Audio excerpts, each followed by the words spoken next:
we have a coronavirus that will kill our body. We have a sin virus that will kill us forever.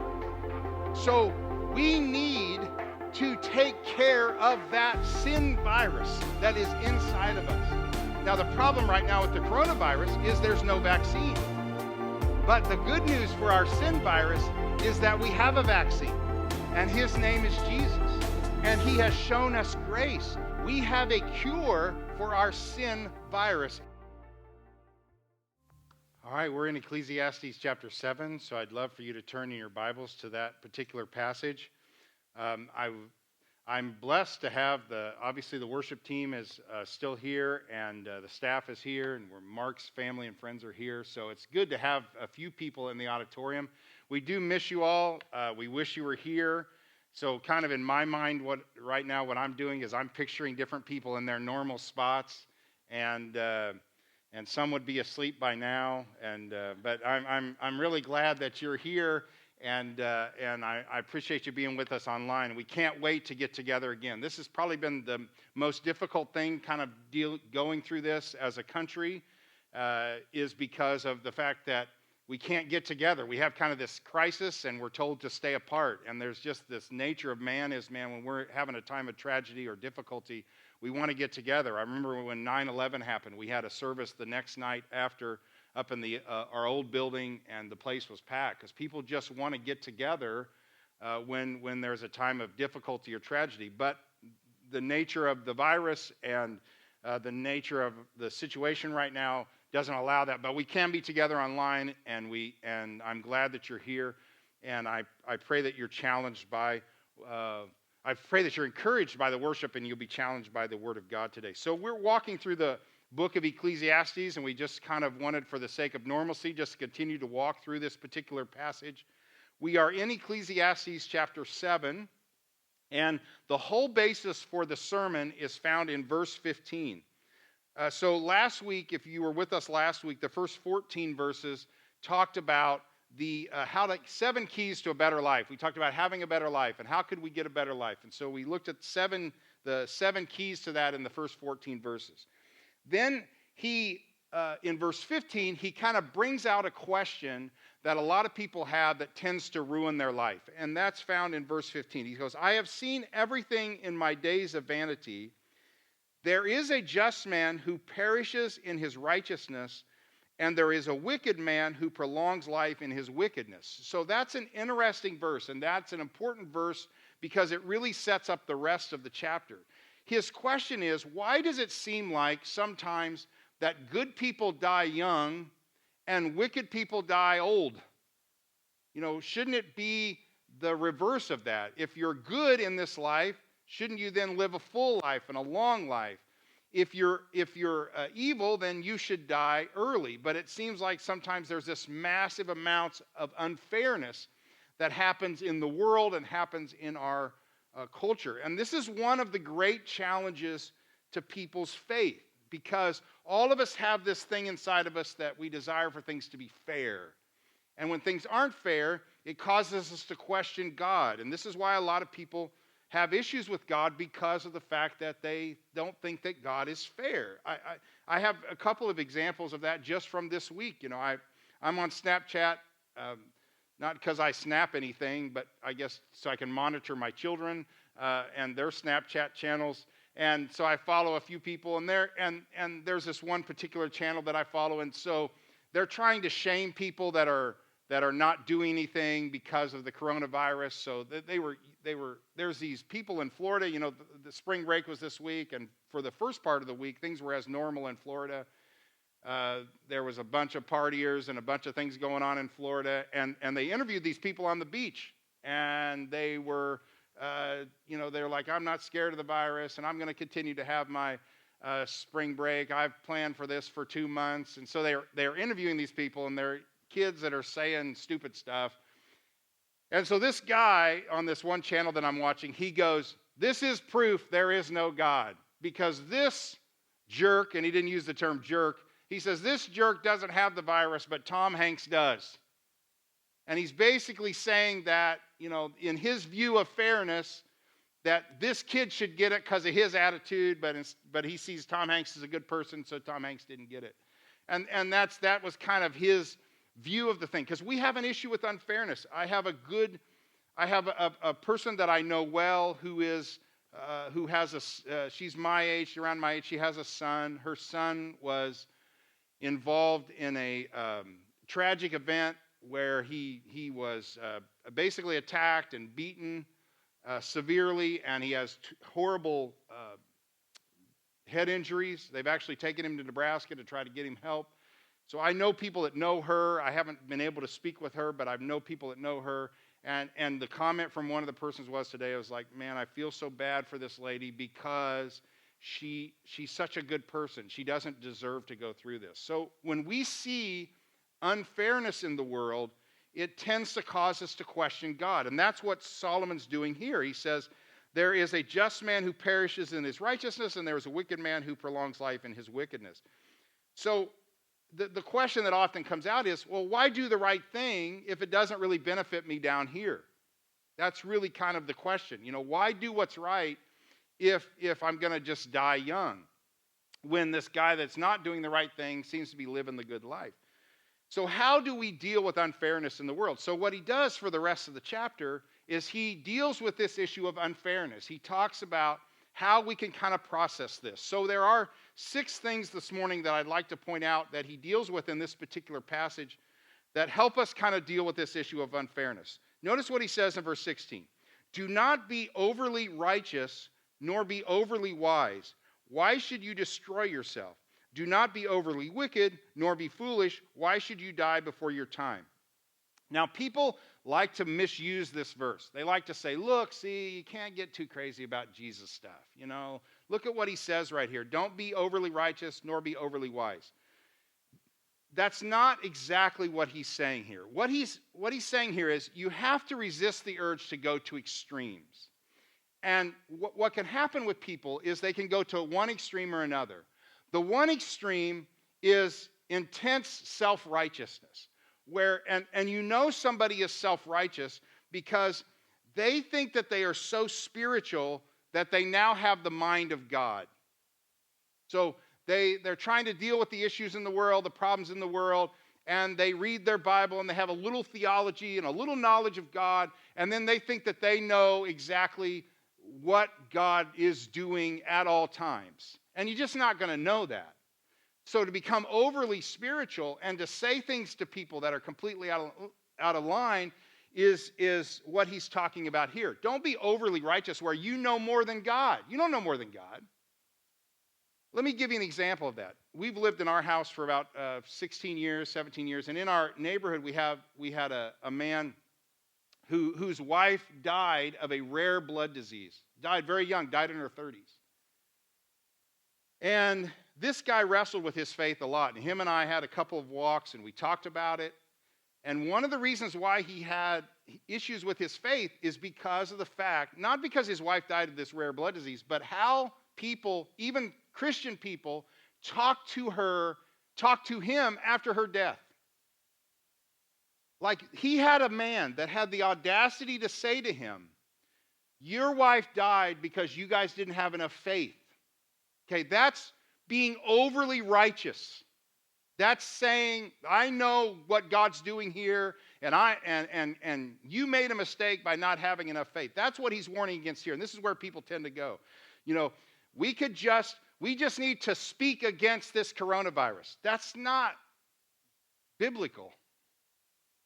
So we got to be careful about that. Avoid this imbalance of saying, well, we know more than God.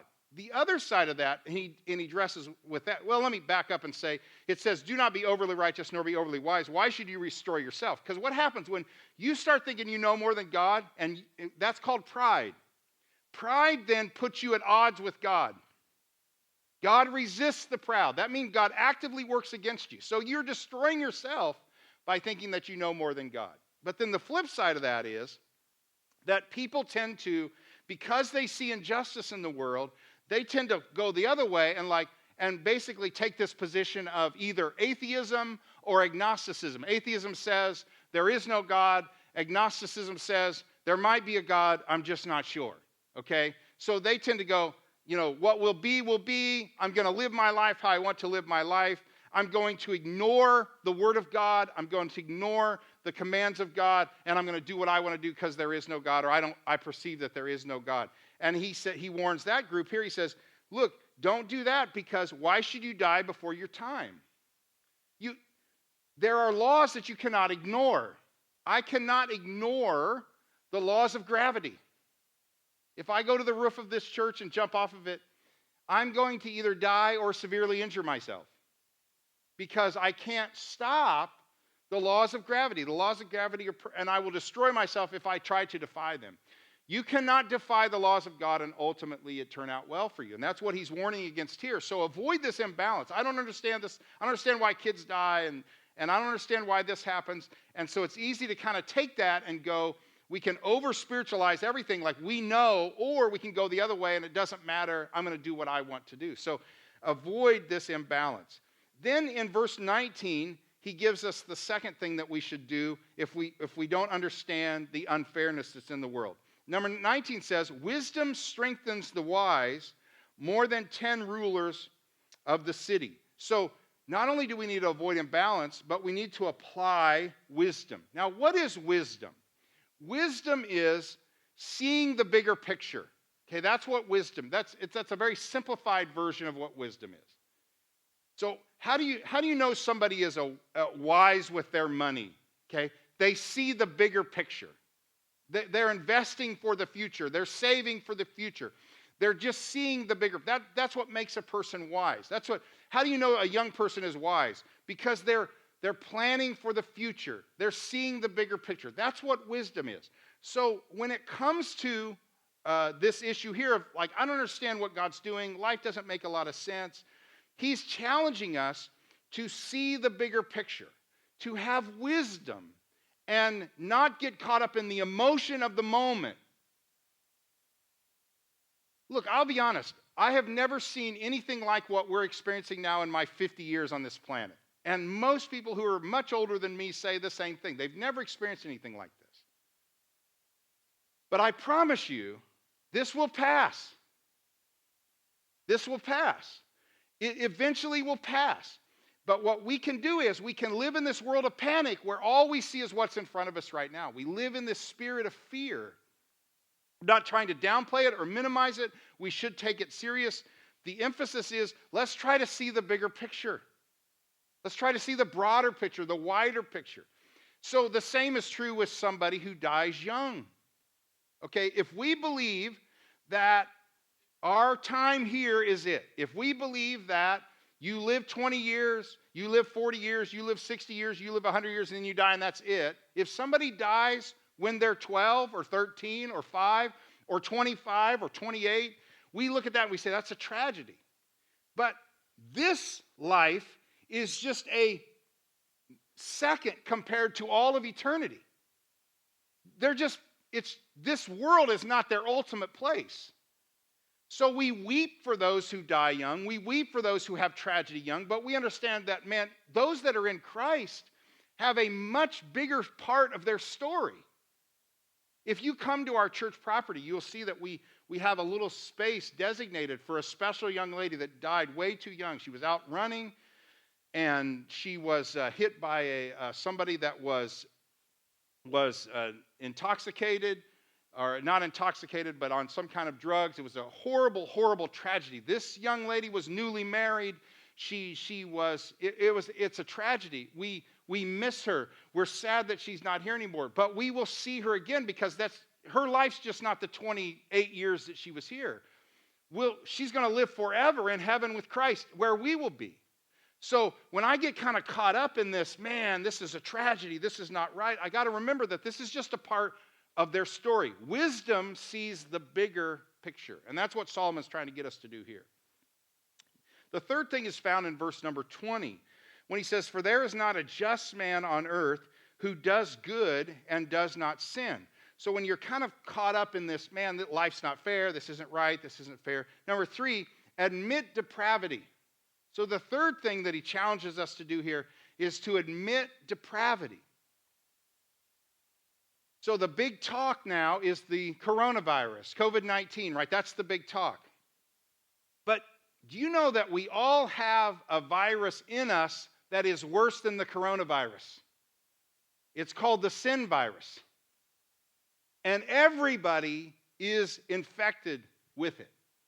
The sin virus causes us to act in ways that are not good. Sin is the source of all of the wickedness that's in the world.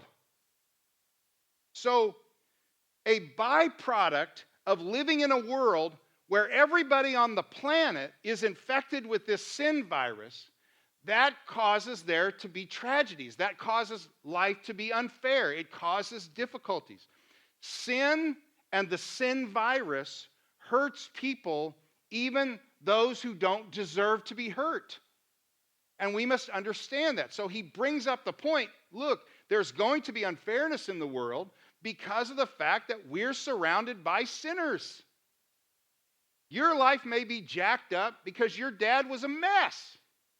Your life may be jacked up because your grandparents or your parents or your friends, or you got in a car with somebody and they got behind the wheel and did something stupid. We're all surrounded by depravity. And in dealing with the injustice in the world and dealing with the unfairness in the world, we must acknowledge the fact that that is the root of all of it, is because we have a depraved nature. And that's what he's trying to challenge us to think about here. The depravity of man makes life unfair and difficult. The fourth thing is found in verse number 23. Now let me read verses 21, 22, and 23. It says, "And do not take to heart everything people say, lest you hear your servant cursing you. For many times also your heart has known that even you have cursed others." So it's like, look, basically off of the last point, his point is everybody's a sinner, including you. So understand that people are sinners and they're going to say things and do things that hurt you, and you have said and done things that have hurt others. So before you're like, I can't believe they said that. Well, I can't believe you said that. I can't believe I said that. So we must admit depravity. Then verse 23 says this, and all this I have proved by wisdom. I said, I will be wise, but it was far from me. Solomon was probably the wisest guy that's ever lived. And Solomon basically said, I made as my goal to figure out, why is there unfairness in the world? Why has this happened? Okay? And what Solomon admits here, look what he says in verse 24. As for that which is far off and exceeding deep, who can find it out? You know what he's saying? There's a lot of stuff in the world, I got no idea. I can't figure it out. He says in verse 25, I applied my heart to know, to search, to seek out wisdom and the reason of things, to know the wickedness of folly, even of foolishness and madness. So he said, I really put everything into, and that's really the theme of this book, is I put everything into figuring out why bad things happen to good people. And you know what? Couldn't figure it out. So what do I need to do then? If Solomon couldn't figure it out, I'm probably not going to figure it out either. So I must acknowledge limitations. Acknowledge limitations. There's a lot of things that God is going to allow on this planet that don't make any sense to me. And they'll never make any sense to you. Quit trying to figure them out. This is part of the thing I think that holds people up from a relationship with Christ. They say, you know what, I'd believe in God, I'd give my life to God, but there's just a lot of things I don't understand. Let me ask you a question. Do you have relationships with people who you do not fully understand? We all do. I'm only going to marry my wife if I completely understand her. You'll never get married. Because, look, I probably got married way too young, all right? But the point is that we fall in love, we get married, and then, Karen and I have been married for 30 years now, and we're still trying to figure each other out. I'm still learning things about her. She's learning things about me. I don't have a complete knowledge of her, but I desire a relationship with her. I don't know why we jump into relationships with people, but then we won't jump into a relationship with God because I can't figure God out. Well, you're never going to. You're going to have a lot of things in your life that you're going to be like, I don't understand. I don't know what he's doing. And that's where it comes back to trust. That's where we have to trust God. We acknowledge our limitations. We acknowledge that this is not right. This is unfair. This is unjust. I get it. I'm with you. But I trust in the bigger scheme of things that God is at work. Acknowledge limitations. Now we get into some, I would not say some bad verses. There's no bad verses, but they're interesting verses. And a lot of people like to say, see, Solomon was anti-women based on what happens today. So let's read the verses that he says here next. Verse 26, he says, I find more bitter than death the woman whose heart is snares, whose heart is snares and nets, whose hands are fetters. He who pleases God shall escape from her, but the sinner shall be trapped by her. Solomon had a woman problem in his life, big time. So he's talking here not about a good woman. He's talking about a prostitute here. He's talking about, this is kind of what he addresses in verse 26. And then he says in verse 27, here is what I have found, says the preacher, adding one thing to the other to find out the reason, which my soul still seeks, but I cannot find out. One man among 1,000 I have found, but a woman among all these I have not found. He's not here saying that you can't trust a woman, and because he's using hyperbole here. He's basically saying that I don't trust a lot of people. That he's expressing disillusionment with people. He's disillusioned with them. He's put his hope in these women that they would bring him some measure of satisfaction. And they didn't bring him the satisfaction. And that's why I think he had so many women, because he thought, well, if she's the one. If I have a relationship with her, then I'll find satisfaction. He just kind of kept finding himself disillusioned with all these people that were in his life. What he's encouraging us to do in this particular passage is do not put your hope, do not overly hope in people, even in good people. Hope in the Lord. You see even people now, like, people criticizing the political leaders, criticizing our president. And a lot of times we find ourselves frustrated with people because we're putting our hopes in them, and they're not meeting our expectations. So adjust your expectations. Understand that humans are humans, and every human at one point or another is ultimately going to disappoint you. So be careful about putting all of your hopes in an individual. Put your hope in the Lord. And then the last verse is found in 29, where he says, truly this only I have found, that God made man upright, but they have sought out many schemes. So number 6, how do I deal with the unfairness in the world? I appreciate grace. I appreciate grace. It has been fascinating for me to watch how the world has responded to this virus. And look, I take this serious. This is why we're having church online, because I think it is, we want to be good citizens. We want to take care of those who are sick or elderly amongst us. We want to take this serious. And the world, for the most part, is taking this serious. It is affecting, it's influencing a lot of people. We take our government officials serious, and our medical personnel are begging us to take this serious, and we are praying for a vaccine. We're praying for the disease to go away or to cease. But as I mentioned earlier, we have a greater virus in us than the coronavirus. We have a sin virus in us, and it is extremely dangerous. And this is really why that I am a minister of the gospel of Jesus Christ, because I believe that everybody is infected by sin. And I believe that everybody will stand before God and give an account for their life. So I do preach about Jesus Christ. I warn people of the consequences of sin.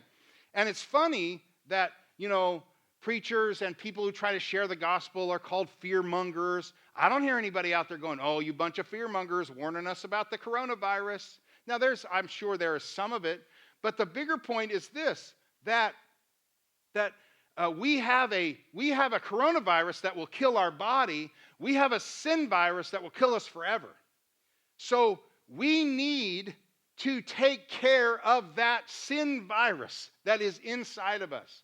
Now, the problem right now with the coronavirus is there's no vaccine. But the good news for our sin virus is that we have a vaccine, and his name is Jesus, and he has shown us grace. The good news is that we have a cure for our sin virus, and it is the grace of Jesus Christ. So how am I cured of my sin virus? The antidote to this deadly virus is faith in Jesus Christ. So it is unfair that we're all infected with this sin virus at our birth. The Bible says we are born with it. We are born with this sin virus inside of us. That's not really fair. So God took care of that unfairness by sending his son, and his son was treated unfairly so that we could experience everlasting life. And that's called the grace of God. So how do we deal with unfairness in the world? We appreciate the fact that God does not give us everything we deserve, but instead has shown us incredible grace. God has made man upright through his Son, Jesus Christ. So I want to encourage you, if you take precautions when it comes to the coronavirus. You wash your hands. You put your hand sanitizer on. You do your social distancing thing. You stay away from people. You do that for a time. But can I challenge you more than anything? Make sure that you have taken care of the sin virus that is inside of all of us. So I would like for us to go to the Lord in a word of prayer. I'd like for Mark to come up and play for us. And I would like for us to do a couple of things. One is I would like for us to ask ourselves, have we dealt with our sin virus? Have we dealt with the sin virus that's inside of us that will not only kill us physically, but will kill us spiritually? So if you're watching me online, or even if you're in this room, if you're here and you have not dealt with that sin virus, you can deal with it today. You can put your faith and trust in Jesus Christ today. So you simply do it by a simple prayer. And that is, you pray a prayer like this: Lord, I believe in you. I don't understand you, but I believe in you. And I know that I am a sinner. And my sin has separated me from you, God. It has